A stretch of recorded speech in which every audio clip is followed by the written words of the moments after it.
Hi everyone, I hope you're doing well. This video will be a short presentation discussing how a change in hip angle impacts the launch velocity of a soccer ball.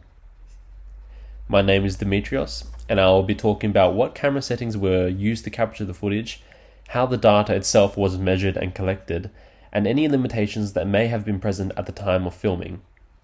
At the end, we will be looking at results, comparing the differences, and finally, we will be discussing what biomechanical concepts may have contributed to the differences we find.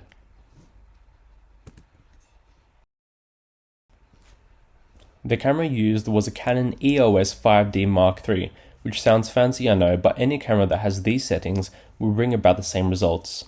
Since the action sequence being filmed is occurring at a high speed, a high frame rate is required. Ideally 60 FPS is what you use, but ours could only go as high as 50 FPS on video. Similarly, the fast movement will also require us to use a high shutter speed.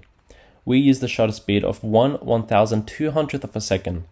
This high shutter speed will help reduce the blurriness of fast moving objects, which is important when looking back at footage to collect accurate data. Unfortunately, this shutter speed does mean that the camera allows less light in, and so a good light source is important. And what better than that big ball of flames in the sky that we call the sun? Now you'll notice in the video on the left that there are a number of poles spaced evenly apart. These are spaced 2 meters apart using a measuring tape.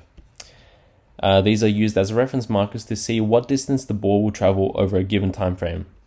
And without further ado, behold the first clip. Now I know that all happened pretty fast, so I'll play it one more time. Unfortunately, I can't show you on this slide, but the point of contact between the ball and the foot occurs at 1.31 seconds into the video, and the ball passes the last pole, which is at the 10 meter mark at 1.84 seconds. Now, if you minus the timestamps, it gives you a result that shows the ball traveled 10 meters in 0.53 seconds. Now, if you crank this up to more familiar set of units, the ball traveled at 67.92 kilometers per hour. Unfortunately, there is indeed a limitation in the manner in which this was filmed. As there is only one camera, there is a phenomenon occurring called the parallax error. This is when the position of an object differs depending on the angle at which you look at it. The frame in which the time is taken for when the ball reaches the 10 meters actually shows the ball slightly ahead of the pole. However, if we look at the ball straight on at that time, it would have been right in line with the last pole. Now, this error can be fixed with the use of two cameras filming the same sequence, and thus more reliable results. So, having found the launch velocity of the ball in the previous clip, we will now find the angle the individual's hip was at prior to striking the ball. To do this, we zoomed into a frame showing this moment in time. We now must put a grid over the picture to help us find our hip angle, as well as some coordinates. The equation for hip angle is as follows. Hip angle is equal to absolute thigh angle minus absolute trunk angle. Using the coordinates on the right, we can create this simple diagram. The slope of the trunk is undefined, meaning it is completely vertical, and so automatically we can deduce that the absolute angle of the trunk is 90 degrees. The absolute thigh angle is slightly trickier to find. As shown on the diagram, we must create a right angle triangle using the coordinates. The value of the vertical line of the triangle can be found by subtracting the y coordinates of the thigh. So 8 minus 4 equals 4. The horizontal value of the triangle is found by subtracting the x coordinates. 8 minus 6 is 2. With these two lines, we can now find the angle using some classic trigonometry. In this case, we use tan, which is opposite over adjacent, or 4 over 2. And so we can say that tan theta equals 2. And plugging this into a calculator, we find that theta is 63.43 degrees. Putting this all together, 63.43 degrees minus 90 degrees is negative 26.57 degrees. Now, why is this negative? All this means is that the hip is in extension. In this slide, I will be showing you a second clip. Before being shot, the individual was asked to kick the ball in the same manner but to increase the distance jumped before kicking the ball, as this will naturally increase the angle of hip extension. Here is the second clip. I'll play it just one more time. Just like the first video, I can't slow it down to show you the timestamp, but the foot makes contact with the ball 1.15 seconds into the video. The ball then passes, or should I say, absolutely destroys the last pole at 1.57 seconds. Subtracting the timestamps, we see that the ball travelled 10 meters in 0.42 seconds, which is the equivalent of 85.71 kilometers per hour, nearly 20 kilometers faster than the first clip. Now, I know this is going to feel like deja vu, it definitely does to me, but bear with me as it is important that we know the angle of the hip in this new video. Just like the last, a frame of the video is zoomed into and a grid is placed on top, of course with coordinates. The equation we will use is the same. Hip angle equals absolute thigh angle minus absolute trunk angle.